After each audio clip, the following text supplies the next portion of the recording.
Quand j'étais petite, les méthodes d'éducation étaient un peu plus fermes. Quand un gamin faisait le cirque, son père lui criait: «Tu arrêtes tes conneries, hein!» Donc le gamin, bien évidemment, n'arrêtait pas et il s'en prenait une. Ça s'appelle la loi d'attraction. Bonjour mes amis, je suis Agathe, tarologue et conférencière. Bienvenue sur ma chaîne. Alors je suis désolée aujourd'hui, la luminosité est absolument pourrie, donc je serai un peu sombre sur cette vidéo, mais bon, c'est exceptionnel, hein, je n'ai pas encore la capacité à faire venir le soleil dans mon appartement. Pourtant, j'ai essayé avec la loi d'attraction, j'ai demandé, et le soleil n'est pas venu parce qu'il n'avait pas envie de venir ce jour-là. Comme vous le savez, je ne suis pas une grande fan du développement personnel. Bon, il y a bien quelque chose à récupérer de ci, de là, mais ça s'arrête à peu près là. La loi d'attraction, ce qui m'ennuie beaucoup, c'est l'illusion, la carte du diable, qu'on met derrière cette loi. Et puis le mot loi aussi est extrêmement perturbant, ça a l'air d'être quelque chose de unique, rigide, incontournable.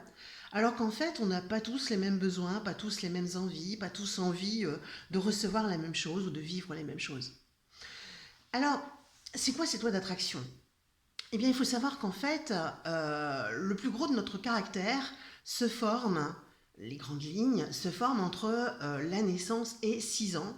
Pourquoi 6 ans ? C'est à peu près l'âge où on maîtrise le langage courant. Et à partir de là, on aura vraiment les grands traits de notre personnalité. Il y a des choses sur lesquelles on ne peut pas revenir parce que c'est inscrit essentiellement en nous et que c'est ce qui fait qu'on est ce que l'on est. Donc on va arrêter de travailler sur l'ego. Vous savez que je n'aime pas non plus le mot travail parce que travail, ça vient du mot torture. Donc on va éviter de se faire mal davantage. Ce qui se passe, c'est quoi ? C'est qu'on a des fonctionnements qui sont inscrits en nous depuis tout petit et que du coup, toute notre histoire va se répéter, notre fonctionnement va se répéter en boucle comme un programme informatique. Et donc, on va mécaniquement aller chercher les expériences qui vont venir renforcer notre histoire. Ça explique que des gens attirent toujours les mêmes types de personnes, ça explique que des gens attirent toujours les mêmes types d'amoureux ou d'amoureuses et ne comprennent pas comment ils peuvent s'en sortir. Alors ils travaillent sur eux, ouais. Alors c'est laborieux et ça marche pas bien, parce qu'en plus le cerveau fait un peu comme il veut et il y a plein de choses qu'il n'entend pas. Dans le cadre du papa, il a fait quoi ? Il a fait une injonction, il a dit « tu arrêtes tes conneries ». Et le gamin a continué parce que le cerveau n'aime pas les injonctions. Donc la loi, l'ordre, il a ses propres règles et il fonctionne selon ses propres règles. Et ensuite, le cerveau ne comprend pas tout ce qui est négatif. Si vous dites ne pas, ne fais pas ci, ne fais pas ça, le cerveau entend fais ci, fais ça. Et ouais, on est quand même avant tout une machine et avant d'attirer les choses, il faut regarder surtout comment fonctionne la machine sans se mettre la rate au courbouillon. Je veux dire, on est ce qu'on est. Moi, j'ai beaucoup de personnalité, je le sais, ça a souvent été un reproche.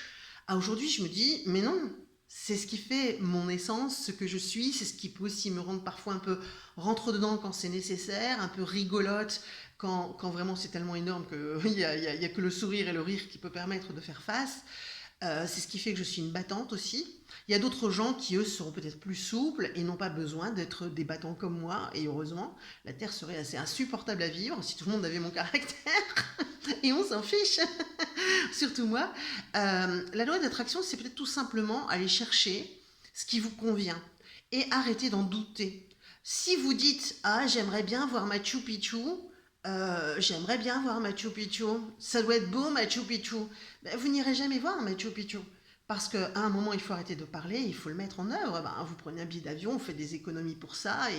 Et puis, peut-être qu'en cherchant sur Internet, vous aurez un prix sympa. Et peut-être que même des amis viendront avec vous, etc. Il faut le mettre en œuvre. Et ce qui nous freine souvent, c'est la peur.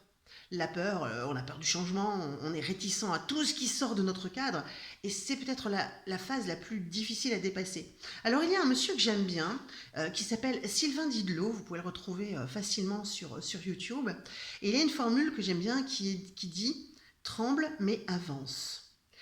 Et comme la semaine dernière, je pouvais vous parler des projets qui pouvaient nous faire peur, finalement, la loi d'attraction, c'est peut-être juste trembler un petit peu, et puis finalement aller chercher les choses qui nous permettent d'avancer, chacun à sa mesure et chacun comme il le sent. Et après, savoir aussi demander, parce qu'on simplement se connaît bien des choses qui sont vraiment utiles pour nous. Par exemple, demander à ce qu'on devienne le gagnant du loto, ouais, pourquoi pas, hein, mais bon, une fois que vous avez changé de maison, de voiture, de fringues, bah, vous risquez aussi de changer d'amis. Et ce ne sera pas forcément des meilleurs amis. Donc, vraiment prendre à sa mesure sans se contorsionner l'esprit. La loi d'attraction ne fonctionne finalement que sur ce que vous voulez mettre en œuvre, et c'est ça qui est important. Et puis, il faut savoir la voir aussi là où elle se trouve, tout simplement. Donc, loi d'attraction, oui, avec mesure, avec sa mesure, parce que c'est ça qui compte, et surtout de ne pas entrer dans l'illusion qu'on peut avoir tout, le monde parfait, et puis surtout ressembler aux autres, parce qu'on ne ressemblera jamais aux autres. Nous ne serons jamais des êtres lisses, et heureusement. Et c'est peut-être ça, finalement, la loi d'attraction, finalement, bon, faire avec ce qu'on a, et le faire pour le mieux, et aller chercher ce qui nous fait vraiment plaisir et envie. Voilà, la loi d'attraction, vue par Hayat, beaucoup plus simple, plus facile à vivre. Et puis, puisqu'on parle d'attraction, vous n'oubliez pas les petits commentaires sous cette vidéo si elle vous a plu, et les petits pouces bleus, enfin bon, vous connaissez la chanson. Allez, petit pouce bleu, viens à moi, petit pouce bleu, viens à moi.